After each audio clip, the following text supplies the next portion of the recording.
हाँ जी हो गया जी, हो गया हो गया है ना? हाँ जी हो गया। मैंने अच्छा वो मैम याद करवा दिया, मेरे ख्याल से ही निकल गया था। मैं यही देख ही रही थी, मैंने कहा अब मैं पूछ ही लेती हूँ फिर। हाँ, वो बस बोलना शुरू कर दो ना फिर याद भूल जाता है। ओके बेटे, अब मैं एक आपको स्लाइड भी दिखा देती हूँ।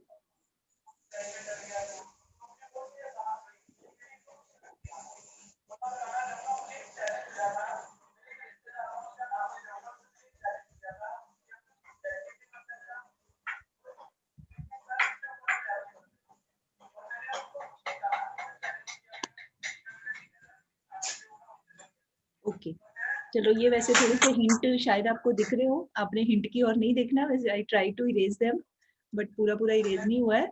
Any how, identify the following as revenue receipt और कैपिटल रिसीट। ठीक है, first point is loan from the IMF, और साथ में you have to tell the reason also. Capital receipt. Yes it is a Capital receipt. Yes very fine. क्यों है ये? Because it Cause liability. Liability for liability. Very right. Okay, Trade grants received from the World Bank. Revenue receipt. Revenue receipt. Yes, Cap- these are revenue receipts because it neither creates any liability nor reduces any asset. So it is a revenue receipt. Okay, profit tax. Revenue receipt. Revenue है। Revenue हाँ, receipt. कोई भी tax का नाम आए तो आपको याद कर लेना कि टैक्स रेवेन्यू का मतलब होता है वो रेवेन्यू रिसीट होती है। प्रॉफिट का मतलब यहाँ पे ये कौन सा टैक्स है? ये corporate profit tax, corporation tax जिसको बोलते हैं ना, वही है। तो कोई भी नाम का टैक्स आए तो वो हमारे लिए होता है रेवेन्यू रिसीट, क्योंकि इससे ना तो लाइबिलिटी का कुछ होता है ना ही एसेट का कुछ प्रॉब्लम होती है इसमें। Okay, sale of shares held by government in, आगे कोई भी कंपनी का नाम हो, मारुति उद्योग लिमिटेड या कुछ भी और भी हो सकता है, ये क्या बनेगा हमारा? Capital receipt. Yes Capital receipt. Yes Capital capital receipt बनेगी, क्योंकि सेल ऑफ शेयर करने से क्या हो जाता है? लाइबिलिटी सॉरी एसेट रिड्यूस होता है। ठीक है जी, very right. Borrowing from the public, capital receipt. Capital Capital receipt. Yes, because इससे लाइबिलिटी इज गेटिंग क्रिएटेड। ये जो बोरोइंग फ्रॉम पब्लिक है बेटा, इसी का दूसरा नाम होता है, this is also known as public debt. ठीक है, okay. Bus fare revenue receipt. Revenue receipt है, क्योंकि हम सर्विस यूज करते हैं तो फिर ना करें तो नहीं देंगे, तो ये बस फेयर आ जाएगा हमारा रेवेन्यू रिसीट में। Then fees of government hospital, revenue ये Revenue भी receipt. रेवेन्यू है, क्योंकि Revenue receipt. हम जाएंगे तो ही उसकी सर्विस को यूज कर रहे हैं, तो ये also it comes in the category of revenue receipt. Okay, एक और कर लेते हैं एक्सपेंडिचर टाइप का। हाँ जी, फर्स्ट है salary paid to government employees, revenue expenditure. Revenue expenditure. Revenue expenditure. very right. Divanshi, can you tell why is it a revenue expenditure?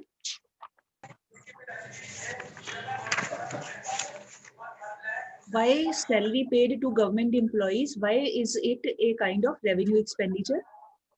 Ma'am, because it neither creates an asset nor cause any reduction in liability of the government. Yes, they're perfectly right, because इससे क्या हो रहा है? Neither any asset is getting created nor any liability gets reduced. Very fine. Next, purchase of a machine from, आगे कोई भी country का नाम हो सकता है, ये किस में आएगा? Capital Capital Capital expenditure. expenditure. क्योंकि क्यों कैपिटल एक्सपेंडिचर है? बिकॉज इससे asset is getting created, Creates खर्च तो हो रहा है, asset तो कोई and ना कोई हाँ जी एसेट भी बन रहा है। Very fine. Okay, repayment of loan taken from IMF, capital capital expenditure. revenue expenditure. Yes, क्योंकि इससे रिस्पॉन्सिबिलिटी फिनिश हो रही है, लाइबिलिटी खत्म हो रही है। Very right. Okay, interest paid on national debt, revenue revenue expenditure. Very right, ना तो इससे कुछ एसेट बन रहा है ना ही कोई लाइबिलिटी खत्म हो रही है। Okay, expenditure on construction of dams, capital expenditure. Capital Capital expenditure. क्यों? क्योंकि कंस्ट्रक्शन ऑफ डैम करने से क्या हो रहा है? कोई एसेट बन रहा है कंट्री के लिए। Very fine. नेक्स्ट है social security benefit, benefits paid to retired government employees, revenue expenditure है ये। Revenue expenditure. यस, ये किस में आ जाता है? अगर आप थोड़ा सा और ध्यान से नोटिस करो तो नेशनल इनकम अकाउंटिंग में ये आ जाता है हमारा। Compensation of employees. यस, ये जो आता है कंपनसेशन ऑफ एम्प्लॉइज वाले पार्ट में आ जाता है ना, कि जो रिटायरमेंट के बाद देते हैं, पेंशन देते हैं या सोशल सिक्योरिटी स्कीम है, ये उस कैटेगरी की पेमेंट है। तो वो कोई भी हो, वो हमारे लिए रेवेन्यू एक्सपेंडिचर है। Very right. ओके, इसके बाद है हमारा जो मेन कॉन्सेप्ट आता है कि अगर government revenue is more, revenue का मतलब यहाँ पे वो रेवेन्यू बजट का ही नहीं, रेवेन्यू मतलब receipts, if budget receipts are more than budget expenditures then budget will be a surplus budget. On the other side, if government expenditures are more than government receipts, yeah, budget expenditures are more than budget receipts, then it will be deficit budget. And if both are equal, then it will be balanced budget. ठीक है? उसके बाद है हमारा काम आता है जो this types of deficit. तो 3 types of deficits are there. One is called revenue deficit. ठीक है? Who can define the term revenue deficit? Priyanka? Can you define with it? Revenue deficit? Yes, ma'am. हाँ जी बताइए. Revenue deficit refers to the when the excess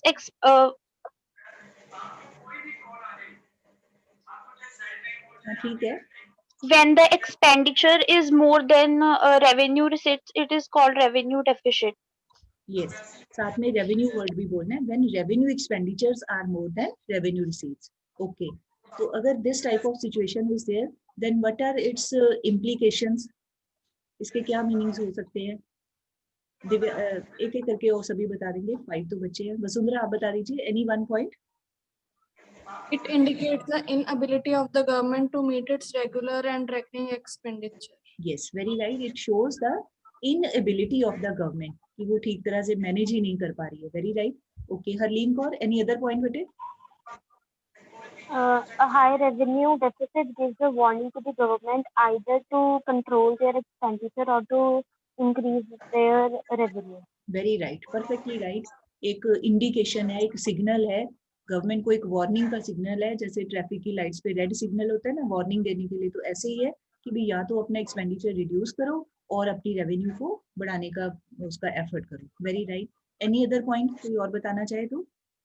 Anyone? Yes, it also implies that the government is using its savings, its savings. Yes, yes, very right. इसका मतलब ये भी निकल सकता है. ये जो होता है ना इम्प्लीकेशन का मतलब कि what are the probable meanings, क्या क्या हो सकती हैं बातें. जरूरी नहीं कि इसमें से सारा कुछ ही हो, बट क्या क्या पॉसिबली हो सकता है. तो as she has said, Navjot has said कि भाई गवर्नमेंट में start using its savings of other sectors, कि एक साइड का काम नहीं पूरा हो रहा है तो दूसरे सेक्टर में से पैसे निकाल के यूज करने शुरू कर दें. This is also quite possible. Very fine.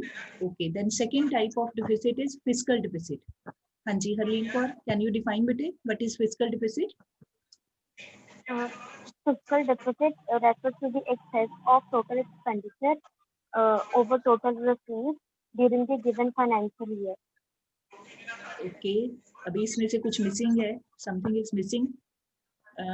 Vasundhara can you complete the? Including borrowing. हाँ यस, ये वर्ड्स रात में जरूर बोलना है. Total budget receipts excluding borrowings या नेट ऑफ बोरोइंग्स या लीविंग असाइड, कुछ भी कैसे भी आप वर्ड्स यूज कर लो. Excluding borrowings. Very fine. Vasundhara can you please tell the formula if we have to write in equation form? How can we write? Deficit is equal to total expenditure minus total receipts except borrowings. Yes, साथ में अगर आप budget word use कर लो तो ज्यादा ठीक रहेगा, otherwise it is all right. Total budget expenditure minus total budget receipts except या एक्सक्लूडिंग बोरोइंग्स. Very fine. अच्छा, अगर ऐसा फिस्कल डिफिसिट है तो what are its probable implications? Divyanshi, anyone?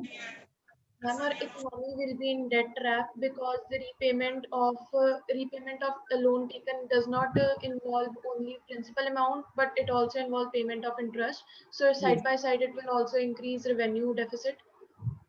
Yes, very fine, perfectly right. Okay Navjot Kaur, कोई और point बेटे जो आपके ध्यान में आ रहा हो? Yes, now government will borrow from other countries or from public, and it will be dependent on them. Yes, government may has to take help of other countries in the borrowing, कि कहीं से और नहीं manage हो रहा है तो it may borrow from foreign countries. That may harm the political independence of the country in a way, because foreign entities or governments, they try to influence the political decisions of the government also and economic decisions as well. Very fine. Okay Priyanka, any other point? कोई भी? It creates the liability for the Future Yes, yes. generation. future generation. Okay, future generation किसी ने बता दिया. पक्की friends हैं, एक दूसरे की मदद कर देते हैं. फ्यूचर जनरेशंस के लिए भी प्रॉब्लम क्रिएट हो सकती है, because huge amount of debt when it is being taken from the public of the country और from other countries. So when during the lifespan of one person या one generation, it does not get completed, it is not repaid, that means that burden gets shifted to coming generations. अगले आने वाले बच्चे, उनके ऊपर वो burden shift होता जा रहा है. ठीक है, जैसे हमारे लाइफ स्पैन के इस टाइम की में जो भी गवर्नमेंट बहुत सारे लोन ले रही है, तो हमारी लाइफ के बीच बीच में अगर वो पूरे नहीं दिए जाते 15-20 साल के अंदर अंदर, तो इसका मतलब हम लोग तो ओल्ड हो जाएंगे. तो ओल्ड होने के बाद अब अगली जनरेशन, जैसे आप काम करोगे तो वो बर्डन आप टैक्स पे करेंगे तो आप लोगों के ऊपर आएगा, आपके बाद आपकी अगली जनरेशन के ऊपर आएगा, अगर टाइम पे रीपे नहीं किया जाता. Very right. Okay, then third type of deficit is primary deficit. Okay, 6 बच्चे हैं, मैं समझ नहीं आ रहा किस किस को पूछूं. कनिका गुप्ता, प्राइमरी डिफिसिट को डिफाइन करिए बेटा. Kanika dear. Primary deficit is equal to the fiscal deficit less interest payment.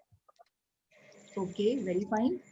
तो Kanika is very fast, super fast train है, उसने बड़ी जल्दी बता दिया. Primary deficit is equal to fiscal deficit minus interest payments of the previous year.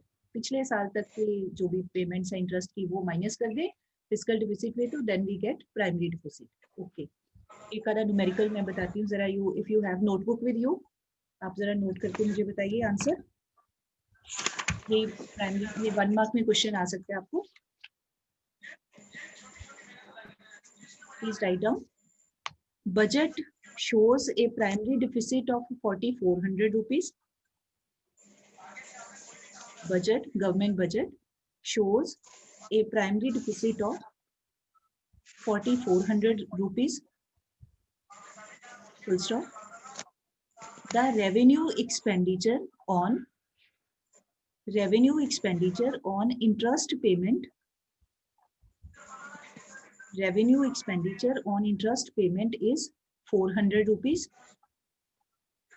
Revenue expenditure on interest payment is 400 rupees. Full stop. How much is the fiscal deficit? How much is the fiscal deficit?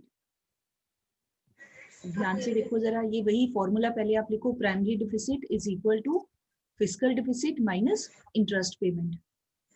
तो 3 में से 2 values are given to us. Primary deficit की जगह आपका आ जाएगा 4,400 is equal to fiscal deficit minus 400. तो जो माइनस 400 है वो दूसरी साइड पे जाके प्लस हो जाएगा, तो आपका fiscal deficit will be equal to 4,800. ठीक है, ऐसे जरूरी नहीं कि हमेशा हमें प्राइमरी डिफिसिट ही पूछा जा सकता है, मतलब तीनों में से कोई भी चीज पूछी जा सकती है. 2 वैल्यूज दी होंगी, आपने पुट करके निकाल लेना. Very right.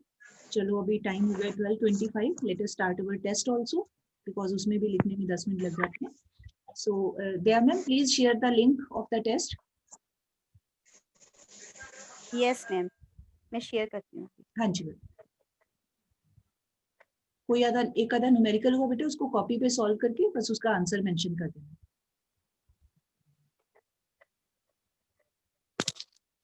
I have shared ma'am.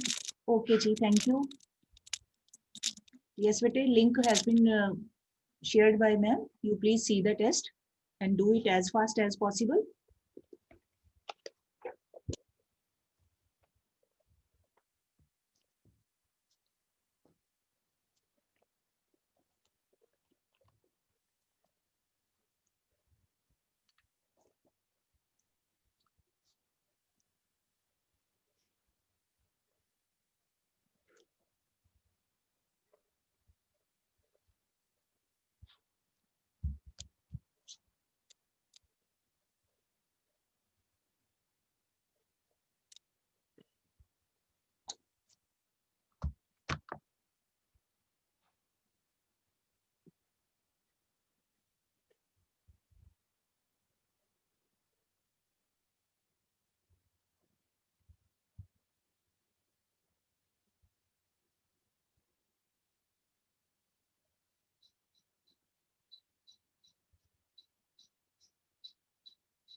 कर लिया बेटे? Done? Okay, let me see others also.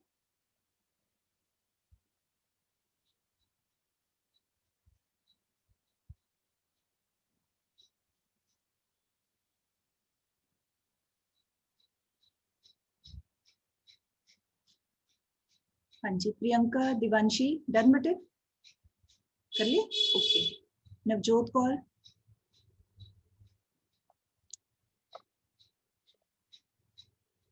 Yes, ma'am. I think all have done. Harleen and others also. चलो फिर हम डिस्कस कर लेते हैं. हाँ जी, हमारा फर्स्ट क्वेश्चन था. अच्छा, डिस्कस करने के बाद you can see the questions, but immediately after that you should submit, but don't make any correction. जो जैसा आपने लिखा था वो लिखा रहने दो.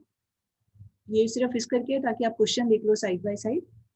हाँ जी, तो first question was borrowing is a capital receipt because it, आगे डैश है, तो कैपिटल रिसीट इस करके बिकॉज इट क्रिएट्स लाइबिलिटी. ठीक है, it creates liability. Second, when the burden of any tax is shifted on others, then it is called indirect tax.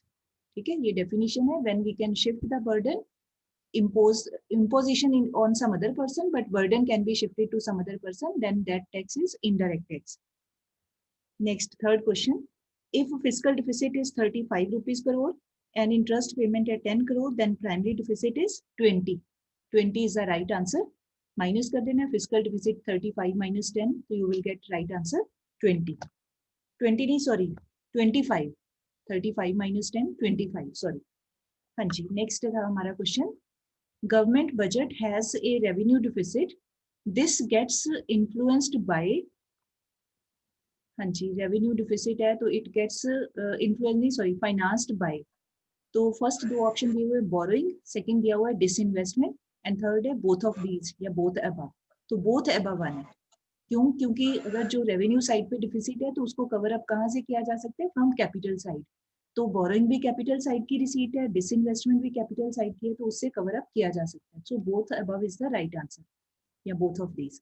Next, capital expenditure is that by which, अब आगे blank छोड़ा हुआ है तो आपने इसमें लिखना है by which either assets are increased or liabilities are decreased.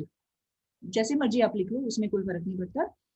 either assets are created or liabilities are reduced, ऐसे भी लिख सकते हैं. Then sixth question was surplus budget is that when government revenue is more than government expenditure, या budget revenue receipts are more than budget expenditure. उसके बाद है next हमारा give any two examples of non tax revenue. तो अब आपकी choice है, to पूछा हुआ है, एनी टू कोई लिख दो. Fees, fine, penalty, sheet, special assessment, licence fee, जो दिल करे आप कोई भी आप लिख सकते हो. देन नेक्स्ट है state any two objectives of government budget. Any two objective, again your choice is there. Reallocation of resources can be there, stability of prices can be there, management of public sector enterprises can be there, redistribution of income, जो याद आए आप लिख सकते हैं. Then next था हमारा what can government do through budget to reduce the gap between the rich and the poor. अब इसमें थोड़ा सा आपको यू हैव टू राइट, तो इसमें आप लिखोगे कि government can help the poor by providing them या by making the provision of subsidies in the budget and by imposing taxes on the richer sections of the society. ठीक है, by imposing taxes on the richer people and by providing subsidies या concessions to the poor people. Then last question was state that small savings are a revenue receipt or capital receipt. Give reason. मतलब आपको कोई नाम देके पूछा जाएगा तो आप लिखेंगे कि स्मॉल सेविंग, अब आप याद करिए किस में आता है, it comes in the category of capital receipt, है ना. तो आप लिखोगे कि small savings are a capital receipt because it is creating या it creates liability या it may create may तो नहीं आएगा, it creates liability for the government. क्योंकि जब हम ये कैपिटल साइड का लिखते हैं ना तो दो में से एक चीज ही मेंशन हो जाए, एक कंडीशन हो जाए तो भी हमारी वो रिसीट बन जाती है. तो small savings create a kind of liability on the part of government, तो that is why it is a capital receipt. ठीक है, सो विद दिस अब आप सबमिट कर दो जल्दी से, जरा करेक्शन नहीं करनी कोई भी, जो जैसे लिखा था ऐसे ही आप सबमिट कर दीजिए. ठीक है, अच्छा इसके बाद with this test is over. अच्छा, टुमारो थर्सडे को आपका पीरियड नहीं होता है, तो फ्राइडे के लिए money and banking chapter is okay. आपको टाइम भी मिल जाएगा, पूरा यूनिट है, मनी का भी बीच में कर लेना, बैंकिंग का भी सारा। बैंकिंग का काफी सारा पार्ट तो हमारा वो एक्सेस डेफिशिएंट में भी कवर हो चुका है, डिमांड वाले में भी। तो मंडे नहीं, फ्राइडे के लिए आपका होमवर्क है complete unit money and banking. ठीक है जी, पूरा आपने याद कर लेना है और फिर उसको रिवाइज करेंगे। फाइन। सो भी एक आधा मैं क्वेश्चन पूछ लेती हूँ, अभी 2 मिनट है, 1 मिनट मैं पूछ लेती हूँ और कोई क्वेश्चन।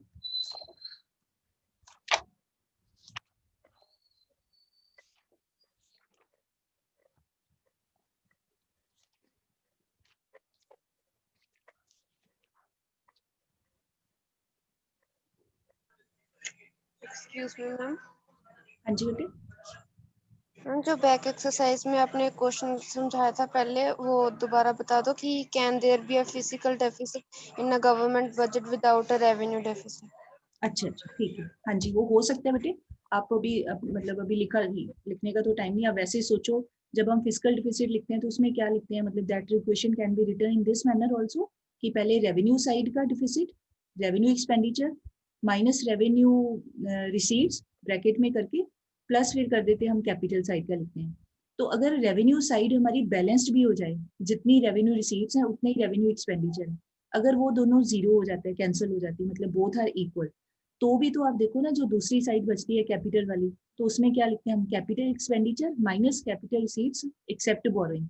तो उस साइड में अगर हमारा कैपिटल एक्सपेंडिचर एक्सेसिव हो जाता है, बहुत ज्यादा हो जाता है, तो भी हमारा जो फिजिकल डिफिसिट है वो पॉसिबल है, क्वाइट पॉसिबल है। जरूरी नहीं है कि दोनों रेवेन्यू साइड पे भी डिफिसिट हो फिर कैपिटल पे भी हो तो ही डिफिसिट बनेगा, ऐसा कुछ नहीं। रेवेन्यू साइड अगर बैलेंस्ड फॉर्म में भी है तो भी due to excess of capital expenditures there can be physical deficit. Zero plus आगे कुछ भी करें तो अगर आगे कोई वैल्यू है तो हमारा आंसर तो बन ही जाना है, फिजिकल डिफिसिट तो बन ही जाएगा। तो ये आपके बुक के एक पीछे क्वेश्चन आंसर भी दिया हुआ है इसका, कि जब हम फिजिकल डिफिसिट की इक्वेशन लिखते हैं तो it can be shown in different manners. सीधा सीधा भी लिख देते हैं, फिर आगे उसके पार्ट्स करके, जैसे आपको वो स्लाइड में कुछ भेजा भी था, तो इसके हिस्से करके भी लिख लेते हैं।